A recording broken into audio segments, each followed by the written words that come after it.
going on?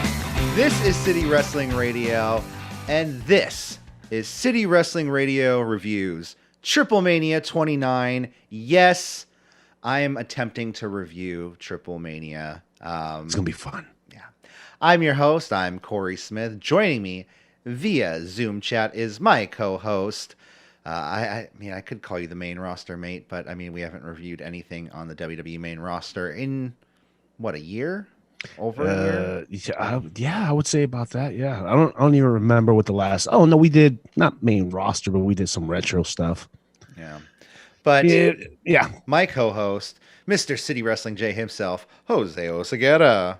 How's everybody doing? How are you doing, sir? And how are all the damas and caballeros doing desde la Ciudad de Mexico?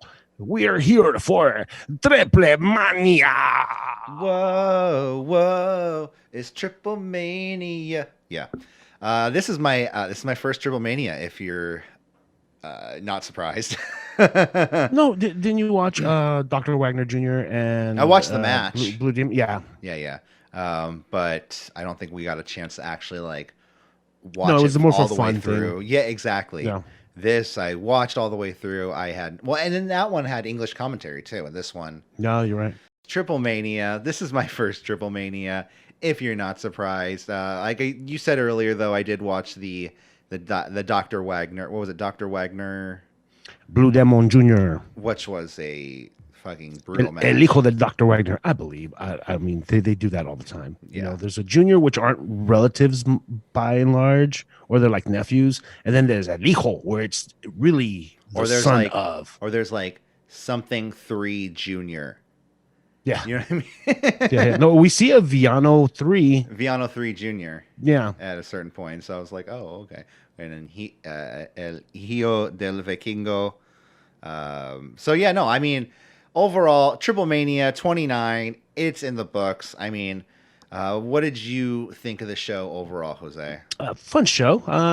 Was it the best show of the year? No. No. Was it the best Lucha show of the year? Probably. I don't know. I don't really watch Lucha that often, but you know what? It was really fun. I had a blast. It was really cool, you know, seeing a crowd full of people socially distancing and actually wearing masks. That was really encouraging, but I hear things are really bad in Mexico, though. Yeah, I mean, things are bad all around, you know.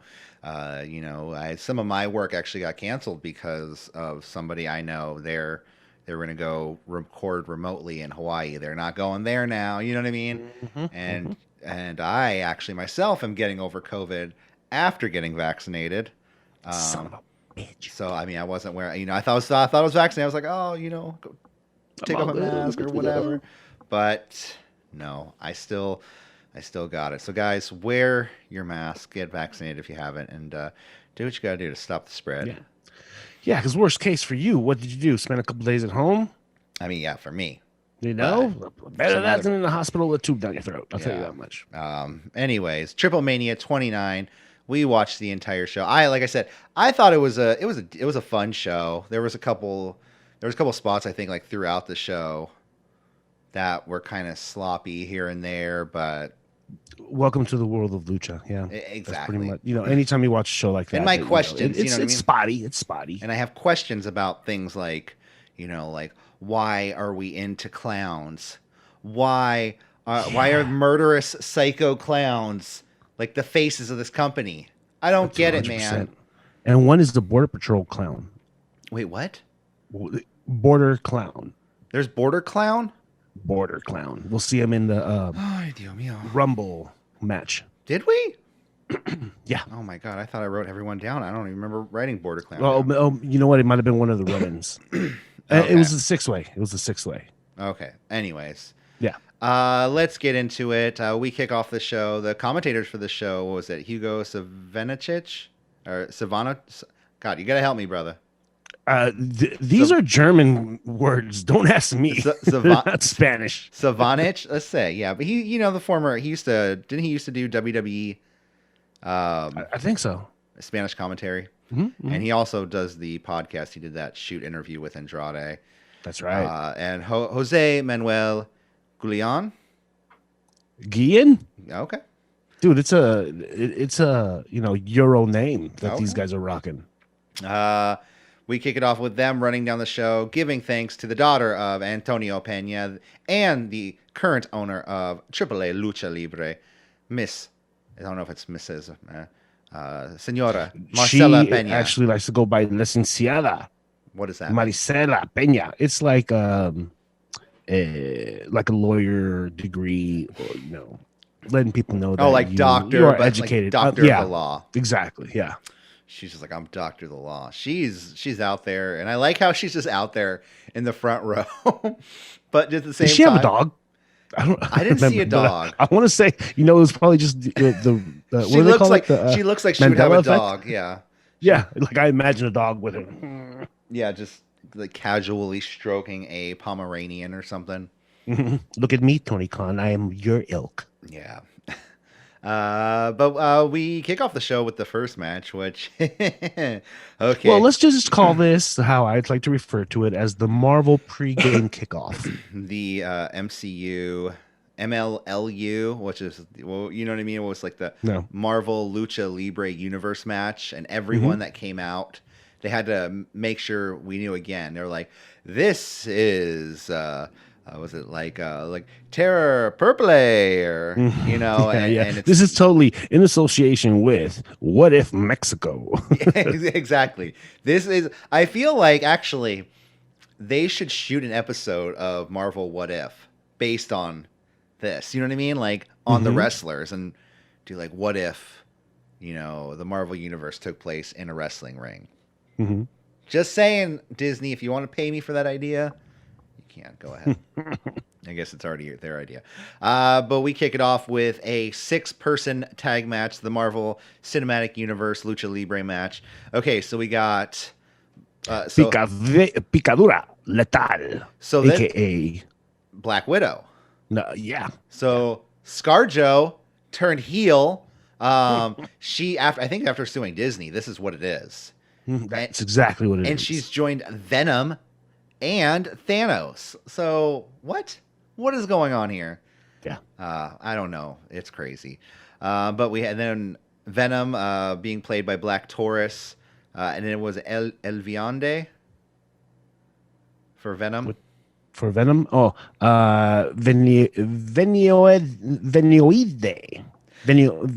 Venioide. That's a hard word to say. And Terror Purpura. Thanos being played by Brian Cage, actually. Really? Yeah. Thanos was being played by Brian Cage. I knew there was an American under that mask. Versus La Estrella Cosmica, which is Estrella Cosmica. Captain Marvel being played by Lady Maravilla. El Aracno, Spider-Man being played by El Hijo del Vikingo. And La Leyenda Americana. Leyenda Americana. And that's being played by someone named Golden Magic, who I'm unfamiliar with. Good worker. Yeah, I don't know. I mean, this is a Marvel match. You know what I mean? Yeah. This is strictly for the kids. I mean, okay, look, let me say something, and I can say it because I'm Mexican and I just been there. Okay. Okay. When you go to Mexico, when you go to these little carnivals, and you go to the booths, you see these toys that are, WWE figures, but instead of Macho Man, you get El Hombre Macho. You know what I mean? Or El Gran Estatura, shit like that. So these superheroes are exactly the superheroes you buy at the flea market or at the little carnivals. I wish I could reach over and grab one of my son's toys, but I could show you a Hulk that looks like it's like a yellow Hulk or something with like, it's El Furioso, but he glows in the dark. He's got like blue pants instead of like the purple pants. And it's Savage Hulk, but he's holding the Infinity Gauntlet. Yeah, Hey, you remember that time? Can you imagine Savage Hulk with the Infinity Gauntlet? Like Macho Man Randy Savage Hulk? Pretty much, yeah. Oh my goodness. The one thing I did think was funny is the guy playing Spider-Man comes down like ziplining to the ring, like upside down, and I'm just like, oh dude, I feel bad for him. Oh, and he gets stuck like halfway down, so he has to kind of like scoot, like, come on, get it going. Let's go. And actually, you know what? I actually thought he did a better job than, I don't know if you've seen clips of the Avengers campus at Disneyland.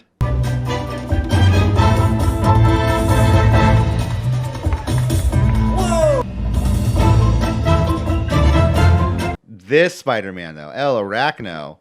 Oh my God, I would like to see him at Disneyland better. Yeah, and he's actually not a regular Spider-Man. He's a Scarlet Spider-Man, which is who? A Peter Parker clone. Okay, see, he came out in a hoodie. I was like, what is up with this lazy Spider-Man right here, just in a hoodie? Yeah, that's a original Ben Reilly outfit. They were like, this one's just easier to make. Okay, like, yeah, we're not gonna make a Spider-Man outfit. We're just gonna get a hoodie for him. And you know what? I feel him because one year that was easier to make, and I made that my Spider-Man outfit. Yeah. So at a certain point, Thanos goes for a Gotch-style pile driver because when you want to see a Gotch-style pile driver, you want to see it done by Thanos. Out comes the jiggliest Hulk I have ever seen. I don't want to call him chubby, but he was jiggly.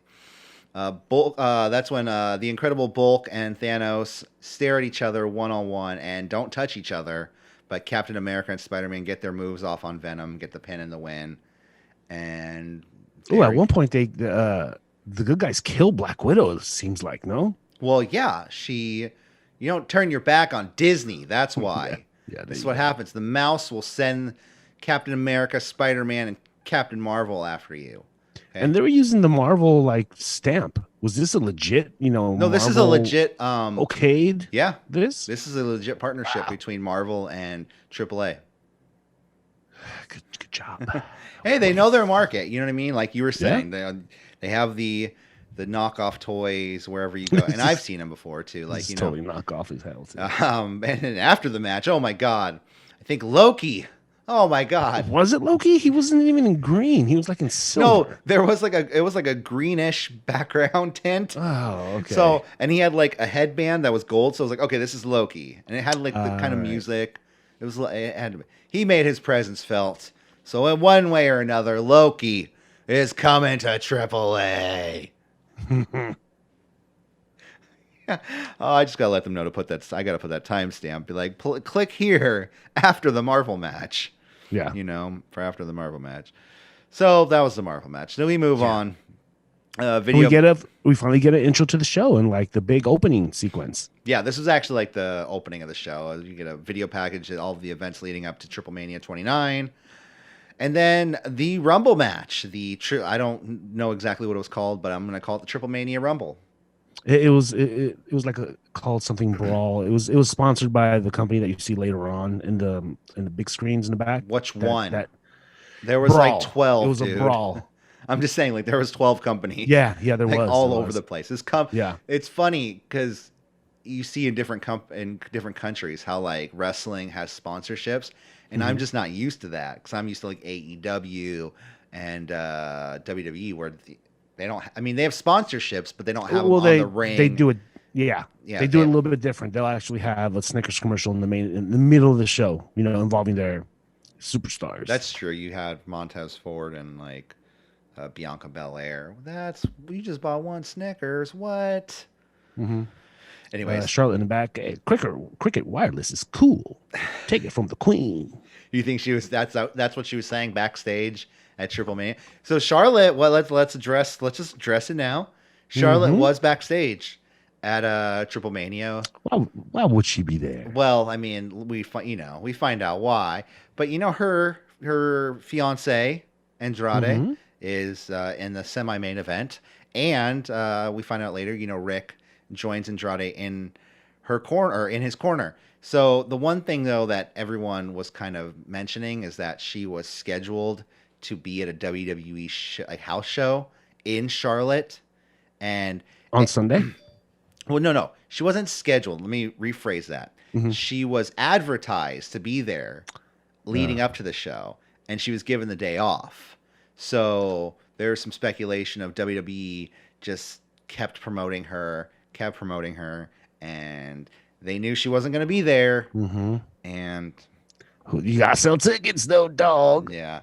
Well, Vince is struggling for cash now. I mean, oh my goodness, right? Yeah. I mean, all these wrestlers he has to pay. All 12 of them he has on. Anyways, the TripleMania Rumble. This is at this point, right after the package, I was like, wow. And then all the announcements happening and stuff. This is really coming off very New Japan-ish, like New Japan light. Yeah. Yeah, no, I know I'm a fan. I'm a fan. It was fun, yeah. We kick it off with, was it Mystices Jr.? That's really, really close. Mystices Jr. Mystices Jr. with baby Mystices. Oh my God, he does that insane Michael Jackson. No, that Lion was King. That was like this is your kingdom, baby Mystices. Mystices Jr. And that baby had to have been like 2 years old, 1 year old. Yeah, no, it was because it was like, between newborn and 1. It was no. There's a mask over it, but it's funny. There's a mask over the baby, but it's just got like cute, like pink top with like blue, like baby pants. You know what I mean? I'm like, mom dressed him, and then dad slapped the mask on him. Yeah, that's the thing. Mom, yeah. They're like, no, you're not dressing our kid up. And once he got to the arena, he's just like, thump. Yeah, holding the baby up like Simba. This is your kingdom. So.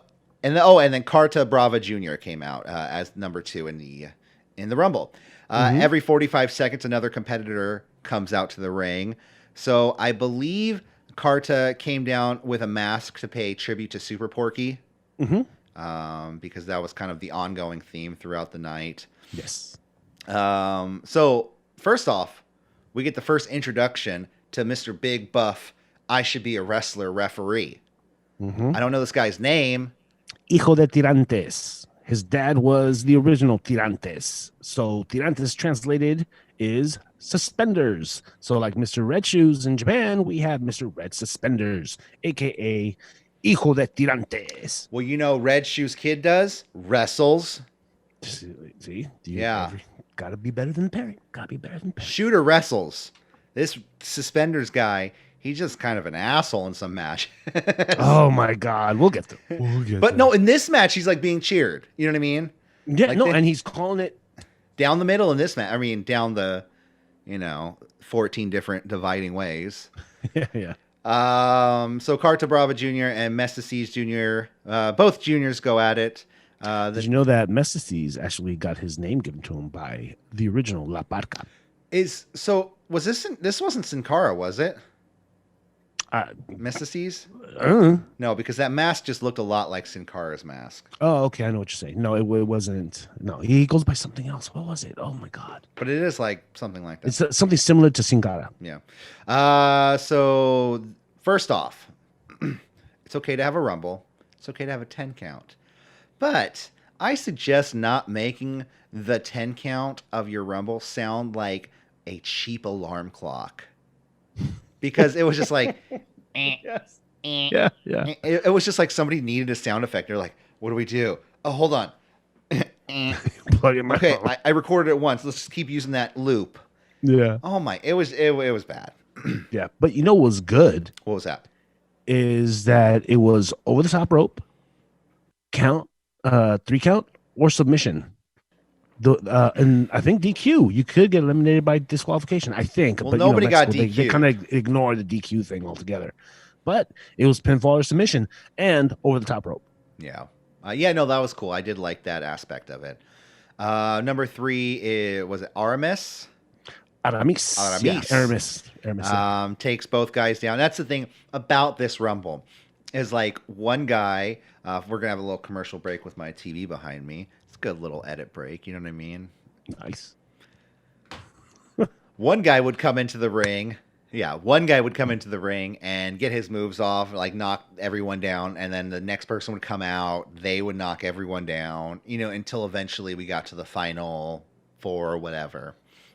So it was kind of like that ongoing theme throughout the match. Mm-hmm. Aramis takes out both men, looks pretty good. We have an airplane powerbomb to Mystices.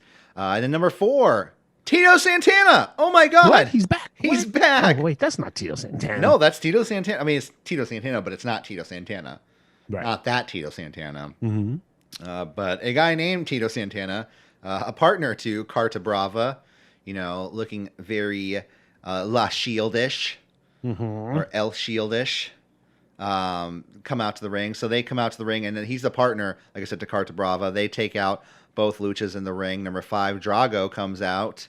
Drago in the house. Drago's in the house. I mean, I used to like Drago when wasn't he on Lucha Underground? I think so. Yeah. Yeah, he's got a cool look. Mm-hmm. Let's see. Oh my God! And the biggest sigh of the night. What was that?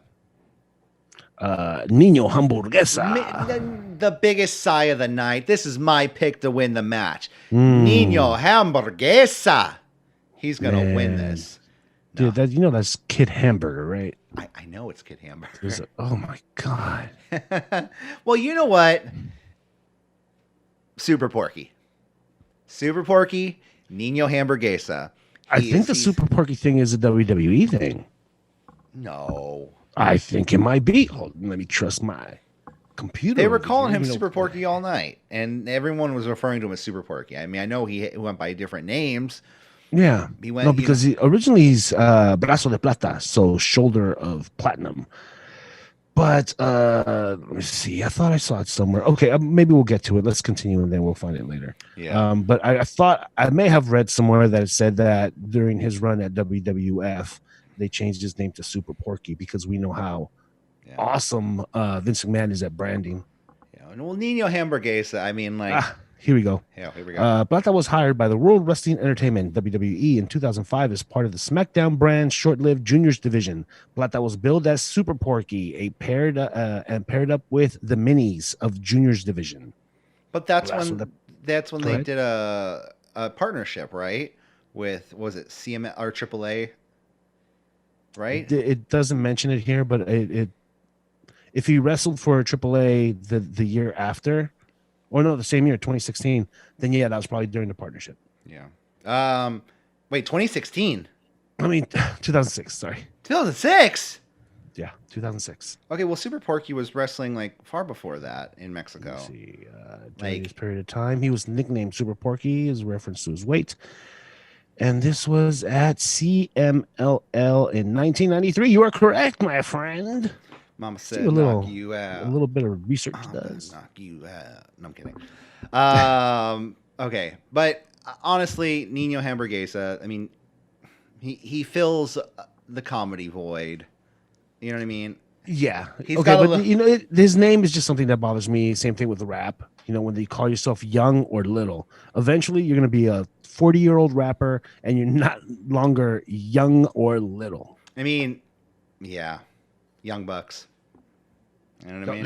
They better change their name to the Bucks soon. The Bucks.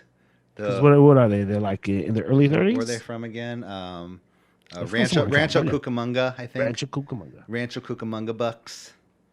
Yeah. Cucamonga Bucks. Nino makes easy work of everybody in the ring. Then number 7 was it Mucho Cota Jr.? Mm-hmm. Which I think is, so I believe he's the third member to La Shield. I think he's like the Dean Ambrose of La Shield. La Shield translated in Spanish is Poder del Norte. Yes. So, the northern power. I don't know if it means northern crossing the border or northern Mexico. Are these the Border Patrol guys? No. There's the clown that's a Border Patrol clown. He's actually Border Clown. That's why I think I got him confused. So is the clown, like, was he like Kurt Angle when Kurt Angle joined the Shield? Okay. Maybe. Did you see his mask? Which one? We'll get there. We'll get there. Mocha Kota runs wild like a lunatic friend she is. Then we have, I believe, was it La Parca Jr. and La Parca Negra. La Parca Negra and someone else, Superfly, that's correct. Superfly, I like the name. Come out to the ring and they're to beat up on people. Well, according to the announcers, they have beef with Drago. Gotcha. If I caught that right. Gotcha. Number 8, Mr. Iguana. Darby Iguana, which I believe he's the great grandnephew of Luchasaurus. That makes so much sense. I mean, that's just what I'm making up, but I like that storyline. I'd like them seeing each other and be like, grandfather, Yeah. You think this is an American kid that has plans of doing that? No. I mean, I have no idea I should have. Well, there has to be a reason why such a lame gimmick was picked. But hey, I thought Luchasaurus was a lame gimmick until I saw that guy wrestle. And I was like, I'll call you whatever you want. Yeah, no, I saw Luchasaurus. I mean, I still remember the time when I went backstage at a show and someone was walking me through the back, and I just see Luchasaurus doing push-ups on the stairs, like upwards, just like.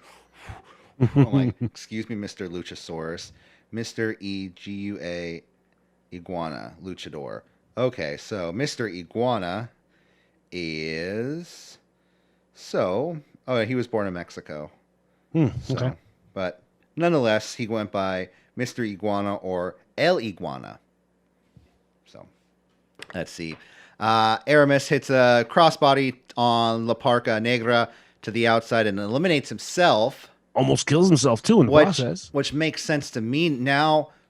Remember that time? I think it was like in the 93 Rumble or 92 Rumble when one of the luchadors from CMLL like eliminated themselves like that. Mm-hmm. Makes more sense now. It's just something luchadors do. They're just like, I don't care. I'm not going to win this match. I'm just going to hit my crossbody and leave. Yeah. So get my paycheck. Or it's a machismo thing. I don't care about winning. I just want to kick your ass. Yeah. Speaking of machismo, number 9, Pimpinella Escalera. Or Escalarta? I think that's the last name. Yeah, Hold on, Pimpinella. It's got it Pimpinella. written down somewhere in these. You know Pimpinella. No, I just got Pimpinella. Pimpinella or Hamburguesa and Iguana eliminate 2 members of La Shield, Kota Jr. and Tito Santana. That's when my pick, Hamburguesa, is eliminated by Carta Brava Jr. So I guess that's it for Nino Hamburguesa. Viano the third Jr., number 10, comes out to the ring, and Pimpinella and Viano go back and forth. Number 11, was it Mamba? Who was number 11? Yeah, we got Mamba coming in at number 11. Oh, and Mamba was another. Fuck. I should get the technical. What are they called? Argenis. What are you talking about? Oh no, the like Pimpinella. It's like Exóticos. Exóticos, yes. I don't want. What if Mamba was just like a real woman and I just called her an exotico? No, I don't think. Yeah. No, I think the announcer actually said, "Hey, Mamba comes out, and that's part of our Exóticos lineup or whatever."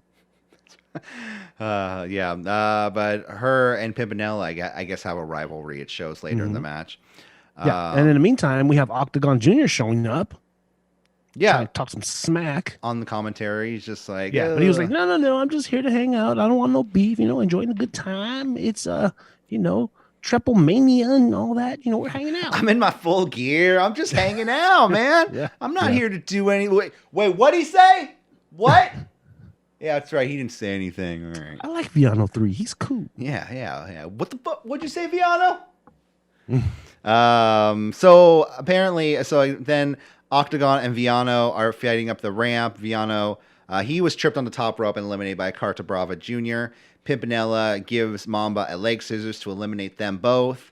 The final 4, Mr. Iguana, Carta Brava Jr., Mr. C's Jr., and was it Argenis? Argenis. I always mess up on the soft G's and J's. Mm-hmm. Argenis gives Mr. C's a Spanish fly to the outside, eliminating them both. The final 4, you can make it here. I mean, come on. Mm-hmm. So then the last 2 of the match are Mr. Iguana and Carta Brava Jr. And I thought this was going to be booked like a serious thing, but no. Mr. Iguana is excited to be one of the final 2, but Brava makes quick work of the reptile and gives him a really cool reverse, it was like a jumping, twisting reverse figure 4. Mm-hmm. And it looked vicious. It looked like it hurt. Like he jumped into it, and this message is sponsored by whatever is playing behind me. Yes, take 2. I'm just gonna keep going. Let's do it. Barrel through it, just like these luchadors did. Exactly, but uses Mr. Iguana uses his because Mr. Iguana has this like stuffed iguana that he bites the entire match. It looks uncomfortable. It does. Like eventually you're probably just like, fuck my lizard. You know what I mean? Mm-hmm. Like you better have a good dental plan. Yeah. And then there was that one spot where one of the Exoticos went for the bite on the same lizard. He was like, "Ooh, what are we doing? We're biting the same lizard." Well, yeah. Mr. Iguana he didn't consent to that. So that's okay, Mr. Iguana. It's fine. You're totally right. He uses his toy to break free from that reverse figure four. Carta gives this guy everything, a power bomb into a double underhook slam, that cool figure four leg lock, but Iguana isn't going down, and in fact pops up after being knocked down several times and hits a spinning bulldog and pins Carta Brava Jr. It's because Darby Allin is under the makeup. Yo, come on. No, you know what it is? He's just as over as Darby Allin. Like, he's just in the rafters, like, it's Mr. Iguana! It's Mr. Iguana! He's just up there with his, like, stuffed animal, like, yeah. He's got Chessman next to him. Chessman's just like, yeah. I was expecting Chessman to scream Cobra at any minute. Oh, I'll get there. So I was really confused by this. Mm-hmm. So after the Mr. Iguana won, the official winner was Mr. Iguana. Mm-hmm. Congrats, Mr. Iguana. You deserve that, or he you earned the Copa or Brawl or something. It was a legit cup, right? The Brawl for All. Yeah, I don't know what it was called. But then the 10-second really annoying counter goes off again, and I was like, this is not fair. If someone comes out and eliminates Mr. Iguana, I'm going to be pissed. Mm-hmm. But these, maybe you can help me out, because I didn't go back and write their names. Was it Sazón, Cuartero, and Forastero? So all three of these men come out in full suits and ties. Why are they here? Why are they beating down on Mr. Iguana? They're invading, man. They're like NWO. Are they like... So eventually... La Empresa comes out to the ring. Okay, well, before all that, did the Empresa come out first? Or did they do the beatdown first? I said, so this is my notes. Why are they here? These three men beat down on Iguana. They hit a cool neck breaker, backdrop, cutter combo to Iguana. These men are going full Nexus on the ring crew, beating the hell out of everybody. WTF is going on. Oh shit, La Shield is back out, so La Shield... Okay, before that... What? We get a promo from Sazón, Cuartero, and Forastero. Okay. We get the promo first. So it makes me laugh. These mediocre wrestlers who are denigrating Lucha by using tables. Wrestlers with women. Okay. Who told them this was wrestling? That's why NGD is here to bring order. Oh, NGD. Okay, yeah. so they're Cornet. Nueva Generación Dinamita. So the new generation Dynamite. I guess there was an old generation Dynamite. Okay. Because they talk about it a little bit later. Second guy comes up to the mic. Like my cousin said, we're sick and tired, frustrated with wrestlers. I mean, pseudo wrestlers like this guy. The guy that just beat down. Mr. Iguana's like, hey, I still get paid, right? I'm still the winner. Okay. And then check this one out. I think he broke kayfabe. Pure clowns in AAA. That's why the NGD, like my father and my uncles here in AAA, demonstrated the real Lucha. Yeah. Okay. The last guy gets on. Because the Dinamita, the dynamite, is not of many words. Well, really? I just spent like 10 minutes translating this shit. Simply, we act, and AAA will convert into the territory of the Dynamite. Whoa! Are the NGT all elite? Is that what they're saying? What is going on here? They're like Bullet Club, NWO. But it's kind of weird how they're using the word Dynamite. I mean, like I get it's a different company and all that, but you have a show with Kenny Omega on it and Andrade, who both work for AEW, which has a show called Dynamite. Okay, that strikes me as odd. Yeah, might be a little bit. Well, it sounds like this is the new generation Dynamite, so there might have been a generation Dynamite back in the day. No, like, the dude said his uncles and his cousins. Yeah. That makes more sense. But like I said, just a coincidence, I guess, with Kenny and Andrade being there. Right. Or you know what? They could have been called something else. These people. Mm-hmm. The founders, and then these are the kids of those founders, and they just call themselves the new generation Dynamite. You know what I mean? Not referring or using the same name as the founders. Yeah. but they're actually doing what you're saying. It's a little bit of a dig at Dynamite, or a little bit of a poking the bear. Hey, look at us. Yeah. So that's when I said La Shield comes out to the ring. We have a 6-man brawl. Then that's when La Empresa comes out, the team of, I know Sam Adonis is in the group, but I didn't get there. I wrote them later. Let's see. I wrote them later too. Let me get my notes. I'm going through it. So it was before the Andrade match. Puma King and Sam Adonis, DMT Azul. And Puma King come on. But then they give the other 3 luchas like La Empresa shirts, like to join them. And they were all posing with them. So are they part of La Empresa now? Are they not? Well, it looks like the bigger crew is La Empresa. Yeah. And they are a subgroup, NWY, if you will. Okay. They're just like I guess like if when the Shield was like the actual Shield was working for Triple H and Stephanie, like a subgroup. And loosely translated, La Empresa translates to the enterprise, or like a business, or that's what I thought. Yeah. That's when I keep saying the Shield, but what was their name? No, go ahead. We know who that is. La Shield comes out, or they're taken out. They're being choked out with the t-shirts, and then they go to commercial break. Or at least the feed I got has a commercial break, and he just cuts back, and they're just like, "All right, guys, later. Have a good night, everybody." Okay, I must have watched it out before they put it in the commercials. Well, I watched it in 2 or 3 parts, right? But before they put the commercials in, for some reason, the Baby Shield, after they got beat up, and then La Empresa and New World Order left. Yeah, they were standing on the corners, almost celebrating. Oh yeah. So hey, everybody, we did it. Well, that's what it looked like when they were leaving. They looked like I'm like you guys are looking like Lex Luger and at SummerSlam, was it 92? You know what I mean? Winning against Yokozuna via count out in a WWE title match. Yeah. Yeah, guys, we did it. Woo! They're not here anymore. It's well, yeah, they decided to leave. Yeah, no, but then after we come back from break, they get their ass kicked again. Yeah. Then we go on to our title for title match, the Rey del Reyes title versus the Impact Knockouts title. Deonna Purrazzo versus Faby Apache. Apache, bro. Apache. No, I'm kidding. Apache. This is Lady Apache, or Faby Apache is the daughter of, what's his name? Something Apache. Apache Chief? No. Apache Chief is Justice League. Damn it. But yeah, I know who you're talking about. El Apache. Yeah. But anyways, so title for title.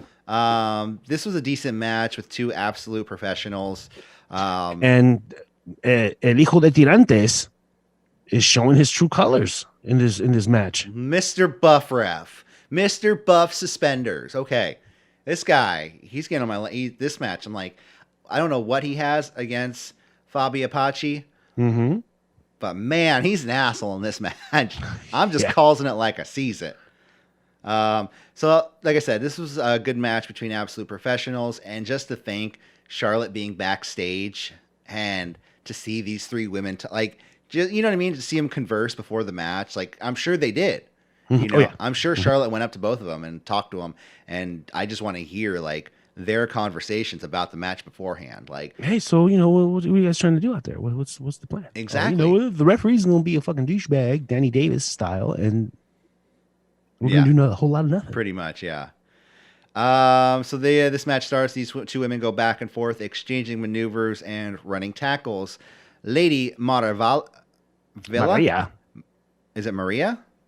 Maravilla. No, wait. I didn't catch the other girl's name. So she accompanied, was it Maravilla? Yeah, Maravilla. She's the one who played Miss Marvel. Miss Marvel, yeah, Captain Marvel.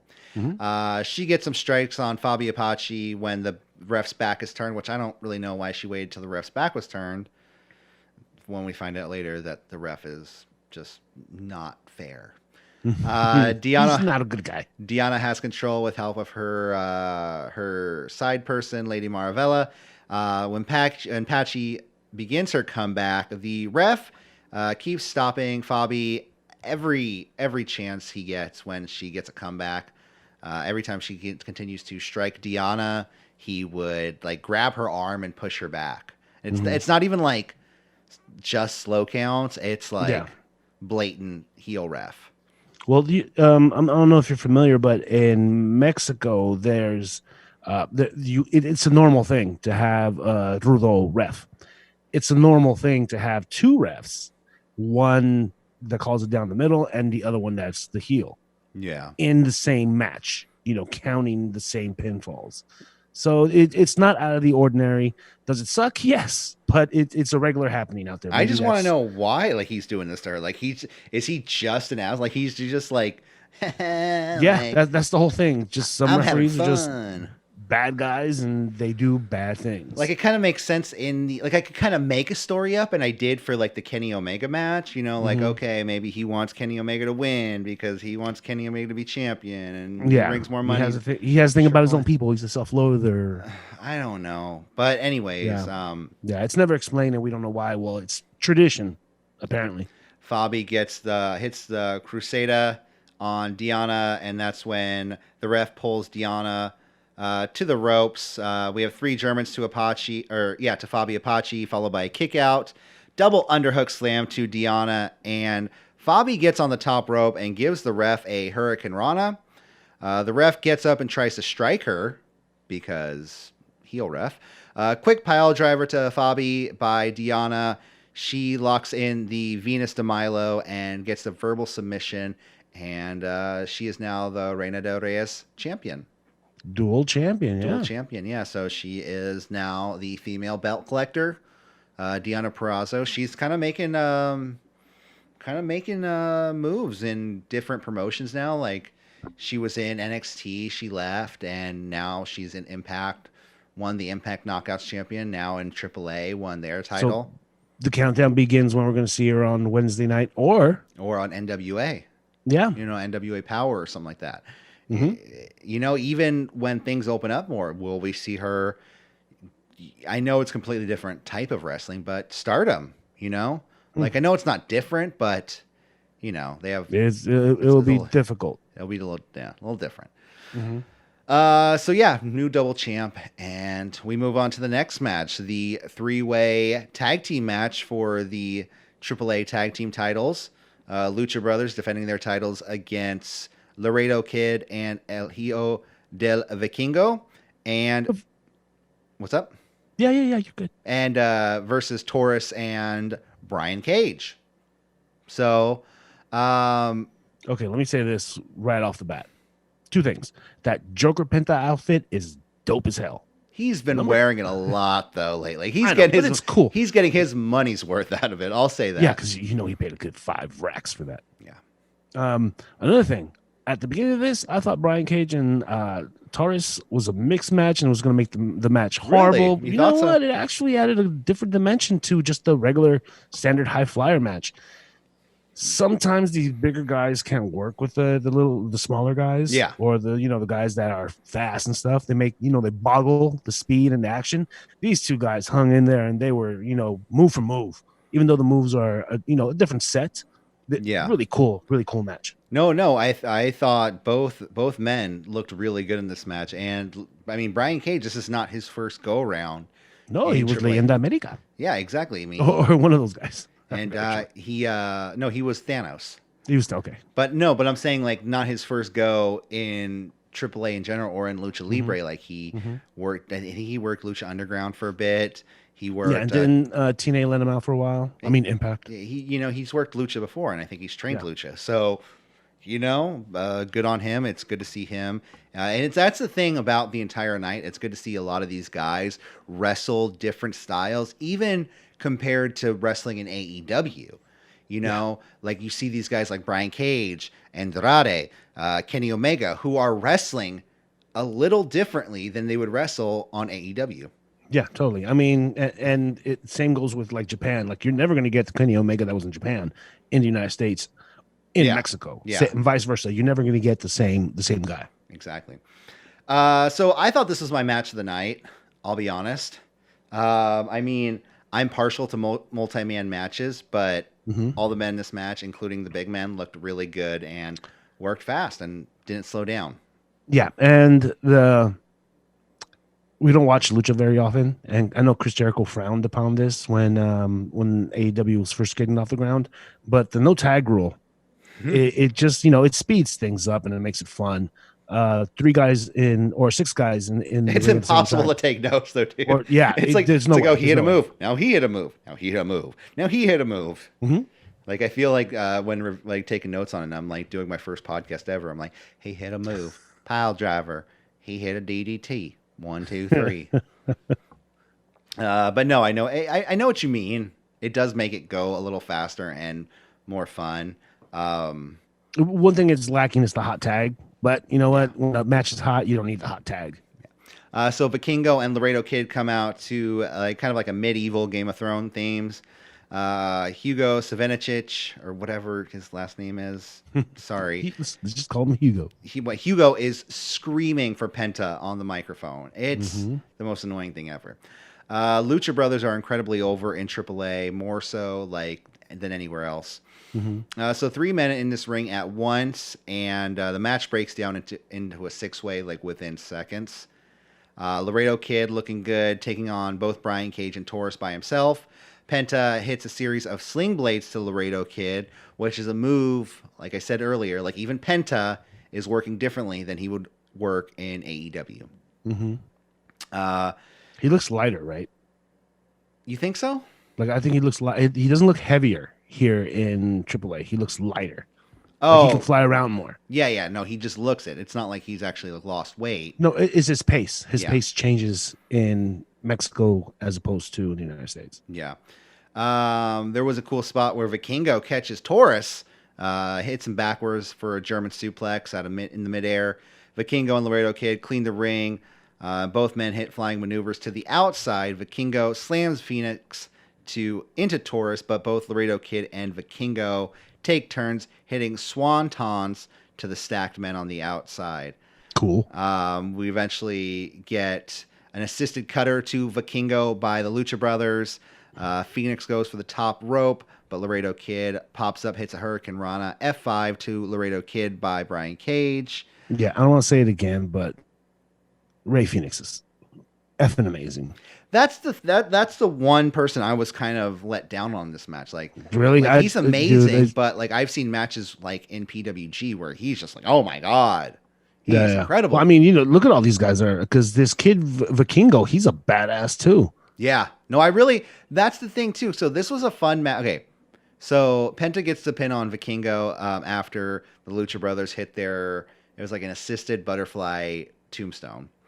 This looked great. Yeah, no, definitely. I thought Laredo Kid and Vikingo had controlled most of this match, 100. Most of the match. I saw them just taking over most of the match. Even Brian Cage and Taurus and Lucha Brothers, they didn't get as much offense as Vikingo and Laredo Kid. Yeah, and anybody that goes, "Oh, this is just a spot monkey match." Well, dude, it's called Lucha. It's not. It's called struggle, okay? It needs to be a struggle. No, I know. No, this is Lucha, brother. There's supposed to be spot monkeys everywhere. So then, that's the point. So like I said, Penta gets the pin and retains the AAA tag team titles. And Bring Your Kids to Work night continues as the Lucha Kids come out. Was it those were Phoenix? That was Phoenix's daughter, right? The little one. Yeah, that was hugging. No, I thought it was. It's Phoenix's daughter, the one that hugged them in the corner. Yeah, because just the way I saw it, she came out and she hugged Penta, and it was kind of oh hey, and then he was go to Phoenix, and then when she hugged Phoenix, she was crying. Yeah. So I was oh yeah. But then the other girls came out, and those are definitely Penta's daughters. Penta's had them a little earlier in life, It's they're a little older. They're when they're 15, 16. Okay, so we get an AEW mini recap, and that recap really didn't say much of anything. So it was just kind of them in AEW, Andrade and Konnan and Don Callis all just kind of going back and forth. And what I loved about it is because AEW sent in this whole promo, but this was like chopped up to bits. Mm-hmm. You know what I mean? Yeah. It was like, well, he better learn, and it would cut to another post of me like, well, he's gonna learn. Yeah. So I thought that was funny. But then it cuts backstage at TripleMania with Konnan knocking on the door of Andrade, and I mean, I believe. Hey, what's up, Andrade? I'm ready for the new champ. Listen, I have an idea for the night, Andrade. I'm always ready. I have news for you. I don't want you in my corner, Konnan, but I was going to help you. Andrade, yes, Carlos, I know, but I have a person that's very important to me. Ooh. Konnan, hey, can you imagine he called him Carlos? Konnan, who's more important than me? Andrade, chill. Business is business. Tranquilo. But this person is more important than you. Who is more important than me? Who's more important? And then the door slams. And then Kenny's like in the room, like across from him. It was like 4 steps. Konnan's like, he's like, okay. Hey, Kenny. I mean, he knocks on his door. He's like, I got an opportunity for you. And Kenny's like, an opportunity, huh? I heard the whole conversation you just had. Sounds great. I was hoping Kenny would eventually just get the help of the Incredible Bulk, but no, we don't. El Furioso. 6-person no DQ trios match. La Empresa, Sam Adonis, DMT Azul, and Puma King versus... Funny, DMT Azul, he has a diamond on his forehead. Diamond in Spanish is called diamante, so DMT, diamante. I thought DMT was like a drug, isn't it? Probably too. Isn't DMT like a... You snort a little crystal that looks like a diamond? I'm going to see what it is now because I didn't get to search it up. DMT meaning. So, it's some sort of amphetamine. It's DMT Azul versus Pagano, Chessman, and Murder Clown. So Border Clown. No, it's Murder Clown. Yo, is it? Yeah, it's Murder Clown. I thought I heard that guy say Border Town like 100 times. Murder Clown. Like, he looks like a border patrol. I was wondering where you got Border Clown from. I was trying to figure out. I really thought he was a border patrol clown. He turns and joins La Shield. So, like I said, 6-person no DQ tag team warfare match. Okay, so the story here is that WCW is being represented by Pagano, Chessman, and Murder Clown. Meanwhile, the invading NWO, aka what are these called? Guys La called Empresa. They're being represented by Puma King, Sam Adonis, and DMT Azul. Yeah. So that's in reference to Sam Adonis is just like the biggest fucking heel, man. Like he was like the Trump guy. He had Trump on his trunks before. He did it in Mexico, so I'll give him credit for that. Like, because that's like ultimate heel heat. It's not like he was here in America, like with lack of a better term, pussyfooting around. You know what I mean? Yeah. Like in like a promotion in the Pacific Northwest. No, he was in Mexico with the Trump on his trunk. So not a Trump supporter. But for the heel heat, sure, go. You do your thing. He's totally like the AAA version of Rick Rude, right? Yeah, exactly. Because today he was trolling AAA with the AAA tights. And you know whose brother this is, right? No, who's it? This is Corey Graves' brother. What? Really? Yeah. So this is Corey Graves' brother. All right. So let's see. So a big part of the story is the growing tensions between La Empresa and AAA owner Marcela Peña with, Sam Adonis screaming in her face. I think he wants to marry her. I think he has a crush on her. I'm not. He said something about all the girls. Like all kiss the chicas. me. Something, Kiss all the me. chicas. Yeah. I was like, oh, look at this guy. So the camera kept doing this all night where the camera would do laps around the ring, like in one shot. It was annoying. It was, yeah. There was because there was some points... and then the commercials, like where they would and the camera cuts. Yeah, no, the camera cuts, and then when they would go full, venue screen, so you can see the 3 commercial screens. Yeah, exactly. The billboards, pretty much. The match begins when Adonis and Chessman. Chessman. Okay, he looks like a combination of it.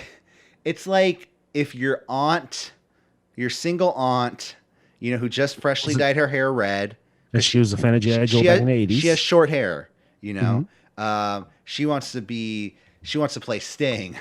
So she paints her face like Sting 'cause she's got the makeup, but then she finds this outfit. It's like a Cobra Commander onesie, and dude, this guy has Sting face paint with Cobra Commander logo on his tights. It's like what Cobra wears as pajamas. And bright red hair. What is up with this guy? Like, I just kept calling him Stung in my notes. Because that's what he looked. He looked like he was just like stung and swollen. Yeah. I was just about to say that. So, something in my bones tells me half these guys are American. Am I right? No, I don't think so. The clowns aren't for sure. Okay. Well, the clown is. No. He has to be. No, He came Pagano? out very American. Pagano? The murder clown. Well, there was Murder Clown, and then there was Pagano, who was also a clown. Oh, you're right. Okay, so Pagano, I don't know, could go either way. Chessman is definitely American. Chessman is just Bruce, the barber beefcake. It's what he's doing now. Oh, you got a great idea. So the clowns begin to work on Adonis. Pagano hits a power bomb to Adonis, and Chessman just waits in the corner with a cookie sheet in hand, never doing anything with it. Hey, you know what? DMT Azul might be one of those border Mexicans. Lives in San Diego. Yeah. Goes to Mexico to wrestle. Hey, man, he had a good look. I'll say that. Yeah, 100%. But Murder Clown tried to hit the laziest 619 to DMT. Oh, my God. He got one leg up. He was like, oh. Puma King begins to use a chair on the clowns. This leaves Murder and DMT in the ring. At one point, DMT tries to hit a swinging STO to Murder Clown. But, okay, so Murder Clown reverses the maneuver only to just lay down and just pull DMT Azul on top of him for a pin. Yeah. And the ref was just kind of like, oh, okay, 1, 2, 3. Okay, 2 count, 2. Dose. Sorry. And then everyone seemed confused, including myself. Yeah, but at this point, you know what? Adonis is looking like an unsung hero here. He's like crazy. Man, definitely looks better than Chessman and Murder Clown. 100%. Yeah, they were a good looking team. I will give them that. They were a well manicured team. La Empresa, Sam Adonis, Puma King, and DMT Azul. They looked really good. So I don't know why, but I started getting like these random thoughts of like, I want there to be a story of like Chessman's origins, like him and Pimpinella were like brothers growing up. You know what I mean? Yeah. And like they both just like went through a bunch of crap, and like, they started having like a rivalry. I don't know. They were a tag team at first. One chose the wrong side of the tracks. The other one chose to express himself fully. Exactly. So they butted heads. And now Chessman was born. And now Pimpinella's training Nino Hamburguesa, who oh my God, who stung aka Chessman, is trying to lure to the dark side. We need to pitch this to HBO or Showtime. No, wait, is Heels on? No, it's on Stars. Stars, yeah. We should totally pitch it to HBO and Showtime. Look, guys, or Galavisión. We'll make it in Spanish. Fuck it. So let's see. I don't know why. Okay, that's when Pagano gets a staple gun out of nowhere. Just pulls a staple gun out of nowhere and then uses it like twice, and it's just like, okay, never mind. I'm just like, one time he put it on some dude's chest. He was like, I was like, okay, oh shit. I mean, bet anything there was no staples in it. 100%. Yeah. Pagano, so it goes for a Pascal outside of the ring. Fat Sting then puts Adonis through a table on the outside. Puma King. I was really, kind of bored other than, the Adonis stuff. And once the tables came out, I was like, oh, okay, well, here we go. Puma King and Murder Clown are left one-on-one in the ring. So for some reason, Stung, a.k.a. Chessman, and Pagano, teammates, bump into each other. Barely. Not even. And like just kind of like, whoa, oh, hey, man. They brushed against each other. And then they started swinging. They started swinging at each other. I'm like, what is going on here? Why are you guys fighting each other? So they begin brawling back and forth, exchanging strikes. This allows Puma King to slam Stung into a table and DMT to slam Pagano into the ladder. Puma King hits a sit-down powerbomb to Chessman, and that's when the ref is just looking at him like, no, you're not the legal man. But then the ref just kind of stares off for a second, and then it's like, okay, never mind, and then counts the 3 count. Yeah, I'm like, someone smoked a little bit too much hash before the match. Okay, so Puma King gets the pin on Chessman. Not a fan of the Murder Clown. He seems a little sloppy. Pagano looked decent, but it seems like this match could have used a little bit more planning. Planning out some of the spots. Like the stapler spot was just kind of dropped. If you're going to have a hardcore match, have a hardcore match. That's just what I think. So okay, so after the match, we get a beatdown. Eric Bischoff can't look. I mean, La Senora, what's her name? Melissa? Maricela can't look. And that's when we get the Sam Adonis little... She turns around. She's like, no. She's selling. I'm the something of the chicas. And I'm like, I would really wonder what he said.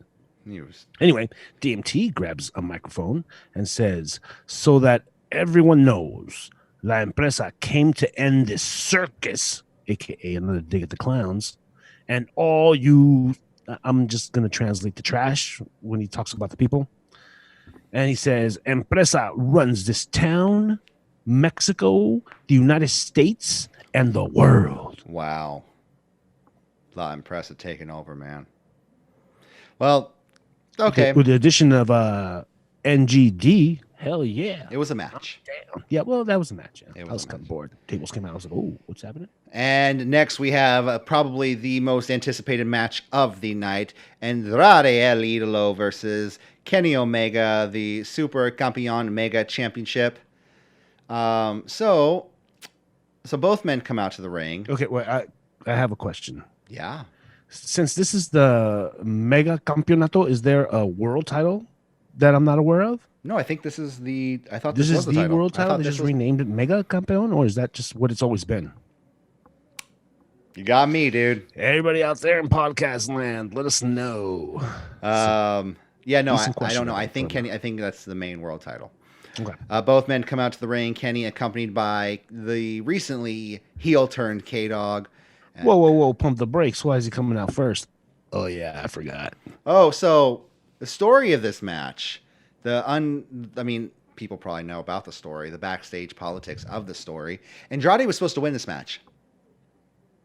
He was originally supposed to win this match. It was AEW's call to not have Kenny Omega lose another title. I don't know. I mean, I guess they wanted to build up. Like, I think there was a whole lot of moving parts. So Hangman Page or Christian is going to face Kenny Omega at the pay-per-view. Right. So they have to build up Christian. Hangman Page couldn't compete in Rampage, so they had Christian. Which is legit because I don't want them to blow their load too soon with this Hangman Page stuff. Right. I need this to drag on at least for another 8 months, at least. And so Christian Cage won the Impact title to build himself up against Kenny Omega at All Out, which he won I don't. 2 titles. Yeah. It's like the WWE Unified title at a certain point. It was reversed. I think they retired the TNA title like yesterday or something. Yeah, and like recently they retired it. Well, yeah. Moose. So it's now one. Okay. So then he won the title to build him up, and then AEW didn't want him to lose twice.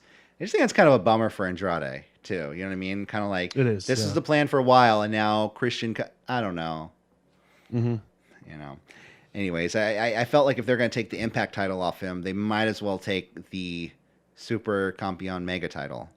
Yeah. You know what I mean? Well, you know, that all things being equal, what I would love to see is a Andrade Miro fight for the TNT title. TNT title, yeah. That'd be really cool to see. Out comes Andrade looking suave as ever in a white suit and a black skull mask. Is that mask not sick as hell or what? Pretty cool. He looks like $1 million. Andrade has a special podium for his gloves, his mask, and his tearaway suit jacket. I will say this. Yeah. I hate when Andrade wrestles in suit pants. Yeah, no, I don't want his wrestling gear. No, he needs the pull away. He looks better. He looks better with the wrestling gear. He needs the Angel Garza pants. Do you remember when he debuted in NXT and he had the fedora with like the little feather? Mm-hmm. Oh, so and he had like the suspenders. Yeah. He was like Party Boy, and then like Zelina Vega, like I haven't heard that even. Yeah, he would like go out and like party all the time and like be hungover. Mm-hmm. It was like what? But yeah, I didn't like him when he wrestled in pants. Then I don't like it now. No, when he started bringing the sombra mask and taking it off, and he had the wrestling gear. Yeah, he looked like that's the look. Fucking great, and he had the kind of like the wrestling jacket out to the ring, with the fist on the knee pads. Yeah, that was really cool. Yeah. So Andrade's out there, and all of a sudden we start hearing the theme from what was it? Space Odyssey, 2001: A Space Odyssey. Mm-hmm. Ric Flair's music hits, and Ric Flair comes out to the ring. Nature Boy himself loses his left nut and both of his lungs. Oh, the Nature Boy! The Nature Boy! Nature Boy is here! He's in the house! I'm like, calm down, Hugo. Yeah. And the announcers' mics are being pumped into the crowd. So can you imagine how the crowd's like, oh. Yeah. Well, I don't know. I kind of like that. No, yeah, I dig it too. Because when I was a kid and I would watch wrestling, I'm like, oh, commentators. And I'd go to the show and I'm like, where are the commentators? Why can't I hear the commentators? Like, I see them. Well, house shows didn't have them, but when you go to main shows, you'd see them and be like, well, I can't hear you. Yeah. Who's next? One thing that struck me, which was kind of cool, is that Konnan and Ric Flair were both WCW guys.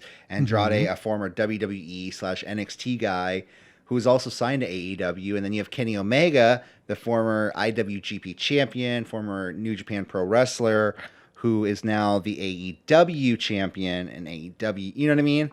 So you have all these different like ingredients from different companies all being in this melting pot of wrestling in this match. Yeah, the top draw for New Japan, top draw for AEW. We have Omega, the top draw for NXT for a while. We have Andrade, the top draw for WCW. We have Ric Flair. And Konnan. Then the top draw for the Dirty Animals, Konnan. Filthy Animals. Filthy Animals. Yeah. Sorry. No, come on. It's been 20 years. Disco Inferno was the main draw of the Filthy Animals. With his Kobe Bryant jersey? Yeah. So this match starts and both men are overly confident in their skills. They kind of take it easy on each other. They do the slap. Whoa. You're missing something huge here. What's that? The introduction of El Hijo de Tirantes, the son of suspenders. With white suspenders this time. Oh, did he? So does that mean that he's going to make a face turn? No, God, no, man. He was all Kenny Omega. He was like, Kenny, this is for you. It's for the white north, Canada, right? The snow. He's like, yeah, all right, whatever, dude. So, like I said, okay, so this match was a good match, but in no way either man's best match. This is why, and only one reason why.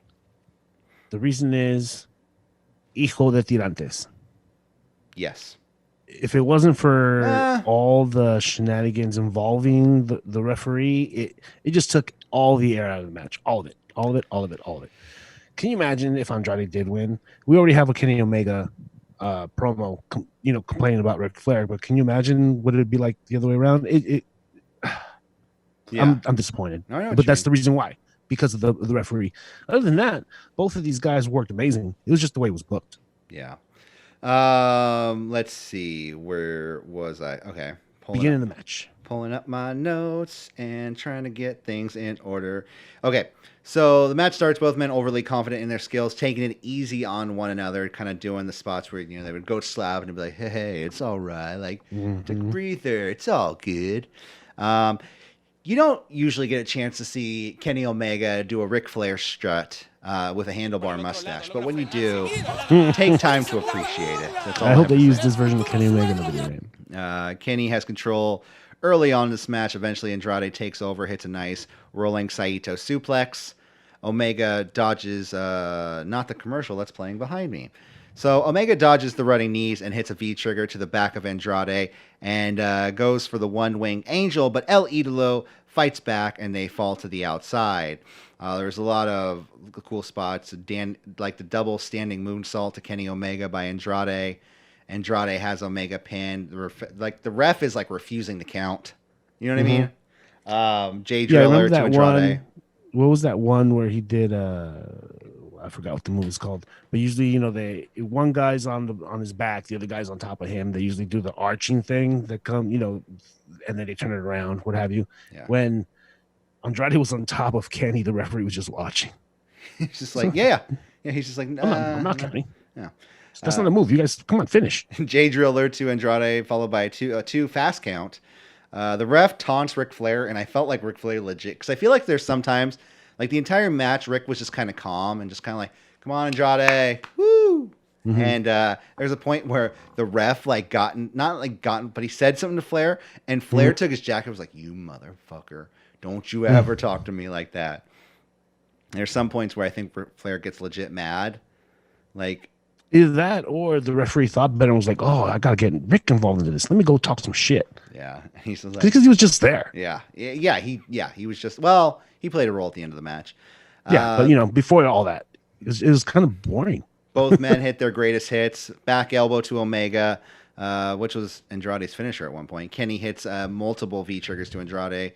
Andrade can't have the finisher as Le Champion. Andrade hits the Tornado DDT and a Hammerlock DDT to Omega. K-Dog then gets in the ref's face. Kenny pushes Andrade into the ref, grabs the title to strike Andrade. Ric Flair grabs the title out of Kenny Omega's hands. Oh, that was the slowest exchange ever. Well, Rick, where are you? Kenny was like, yeah. Here, Rick. Here you go. And so both Rick and Andrade get back and forth chops on Kenny Omega. Ric Flair's like 670, so yeah, they didn't look, he was at the gym recently and he was like, I still got it, I'm gonna do it. Rick, no, maybe just talk for Andrade. So then they do a double figure four spot where Andrade with Kenny Omega and Flair with Konnan. Oh, and I have a bone to pick with Konnan. Come on, buddy, I know you're missing one kidney, but take the bump a little bit better. He's like, whoa, okay, I'm down. Okay, I'm sorry, guy. I'm just playing with you. Kenny eventually hits Andrade with the title, One Wing Angel, fast count, pin, win, and still the champion, Kenny Omega of AAA. So he has two titles. The referee took the life out of this match. I can't wait till they fight in the United States. I can't wait. This is gonna be great. Yeah. Then we get the main event of the night: Rey Escorpion versus Psycho Clown. Well, no, sorry, no, not just Psycho Clown, but what's it? Psycho Loco, Psycho Clown. Oh, dude, that music was so 90s. Loco, Psycho Clown. I'm just like sitting here, like I just want to, I'm like, is this Teletubbies? What is this? So this would happen. Rey Mysterio was like, "Hey, Psycho, I got this guy that works with me in WWE. He did the music for the oddities. How would you like him to do the music for you?"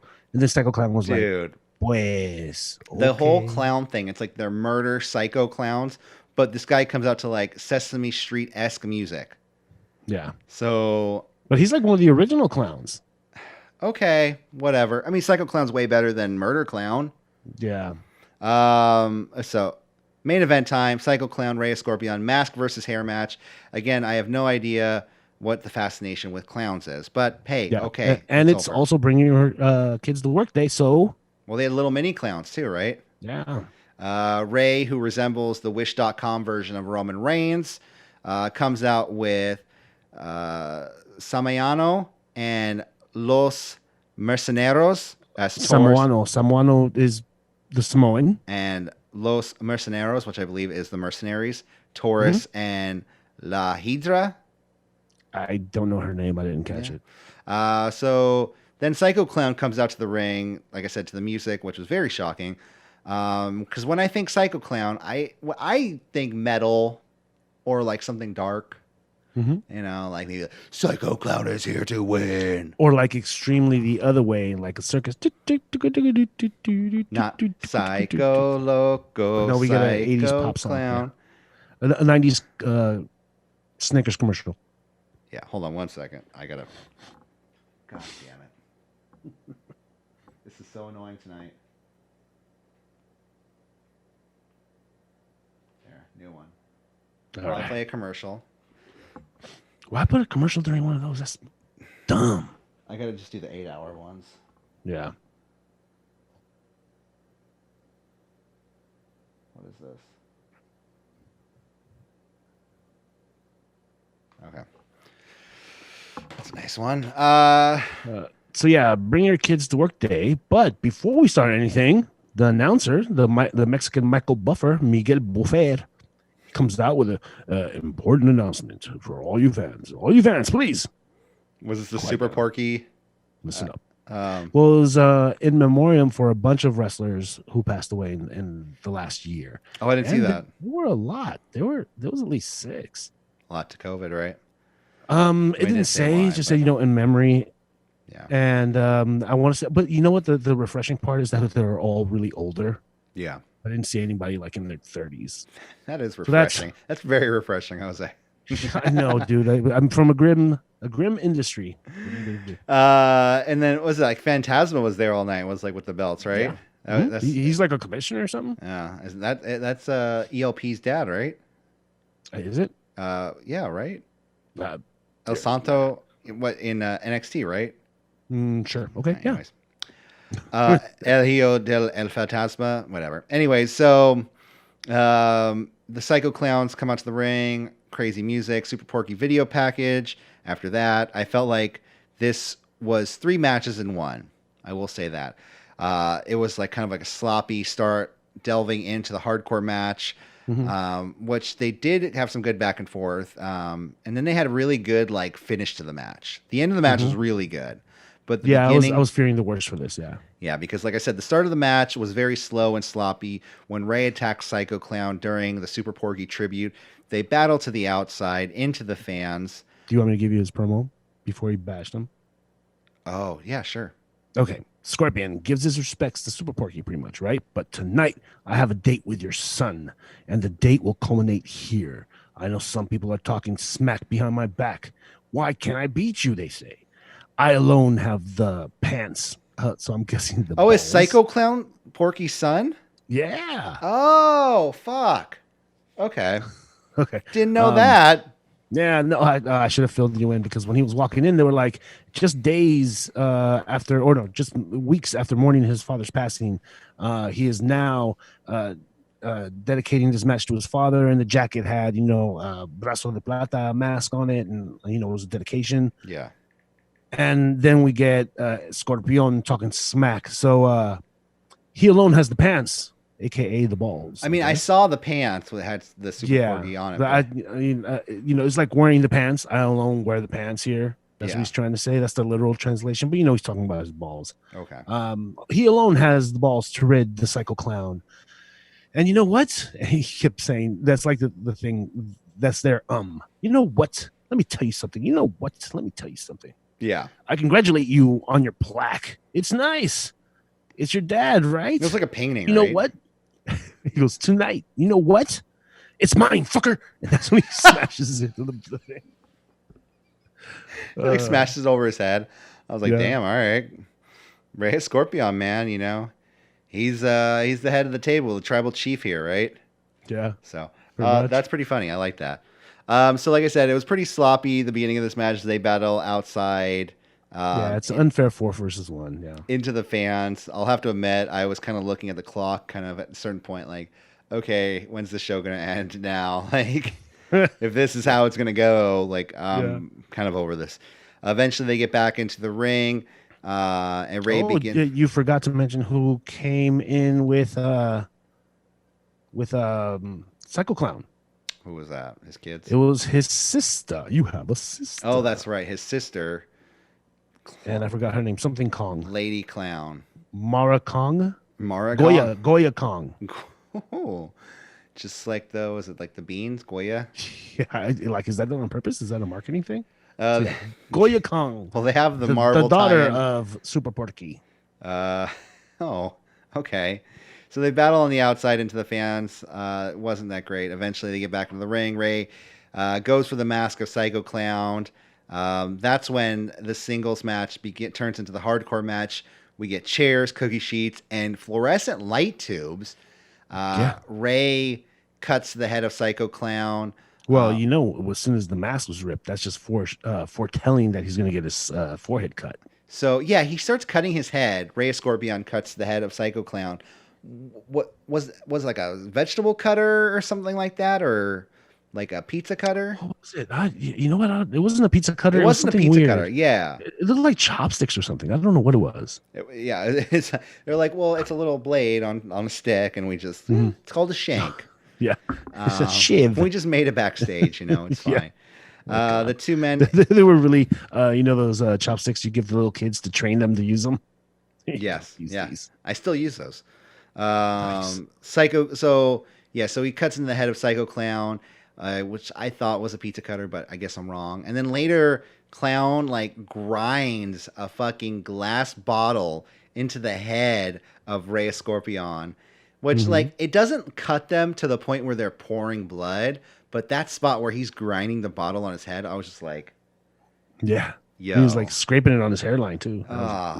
Man.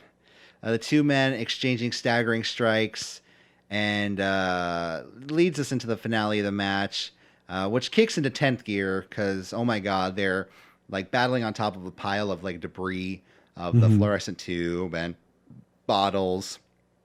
There's broken shit everywhere. Yeah, so like I said, like it kicks into like an actual lucha match though after this. We get a power slam to Rey, backstabber, Selena del Sol, modified moonsault to Rey. The two men exchanging strikes on the ropes, and Rey gives Psycho a Hurricane Rana off the ropes, like a really cool corkscrew dive to Rey, package pile driver to Psycho Clown. A lot of close 2 counts.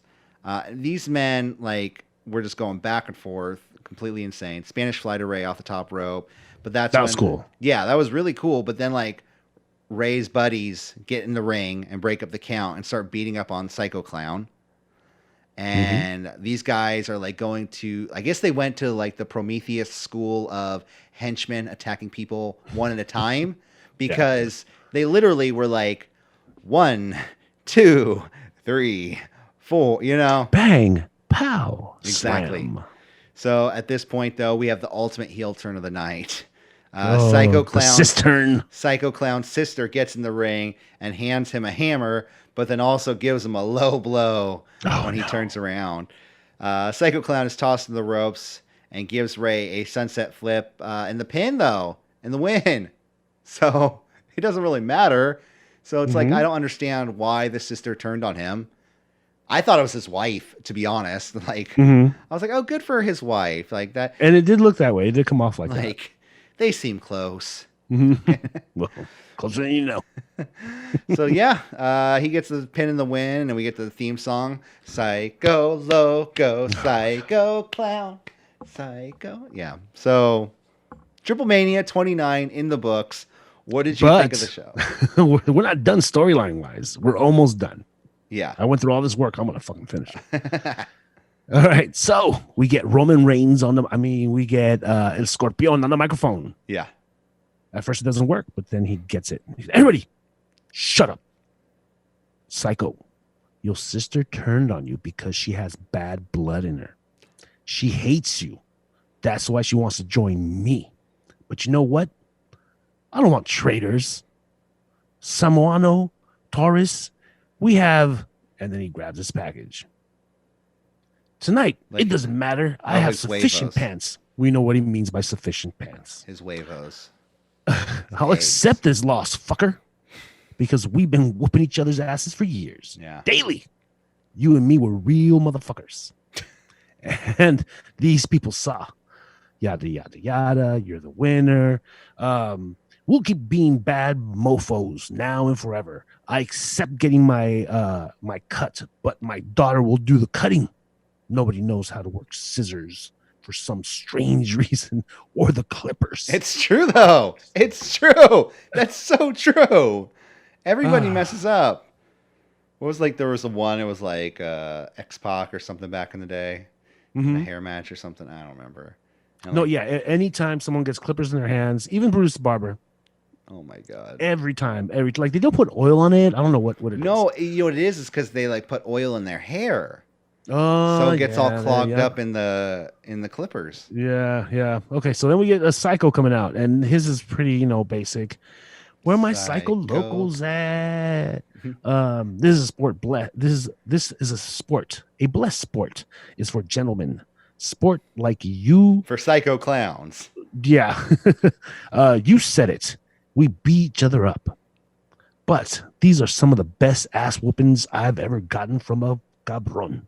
So another fucker reference. Wow. They say cabron a lot. It's an like honor that word, yeah. fighting the greats. You wrestled my father and took his hair. Oh, And to take a great's hair is a huge accomplishment. In front of everyone here, we put our bodies on the line, and we did it for you all. You said it. They keep saying that too. You said it. I said it. You said it. We'll keep banging in our next matches, but on this day, this party, on this Triplemania, I extend my hand like a gentleman because I know you're a great star. did they shake hands or not? I didn't see that. They part. shook hands. Okay, because I didn't see. Yeah, that no, part. it's because during the feed that I saw, that we both saw, it kind of cuts off. Well, I also like once he started doing the promo, I was kind of like, well, I don't really know what he says. Yeah. So, yeah. It was a whole lot of, you know, like, I want to say they were like, stretch it. Yeah. Yeah. Well, Triplemania 29. Fun show. ooh, Fun show, right? 3 hours, 40 minutes. Gee, that was a long show, yeah. But nonetheless, I guess we'll get out of here for today. That about does it here for us here at City Wrestling Radio. If you Yes, stay tuned. like what you hear, you know, subscribe to our channel, our YouTube channel, because it really does help out the show and us in general. Follow us on Instagram at City Wrestling Radio. Also on Facebook at City Wrestling Radio, but on Twitter at CWR415. Don't ask why. Well, it's a whole thing, and you know. Anyways, I'm Korey Smith. Follow me at Korey S415 City Wrestling J. and Jose Oseguera. Yes, that's Your name. what they call me. And anyways, we'll see you guys later. Have a wonderful day. Goodbye. Bye bye.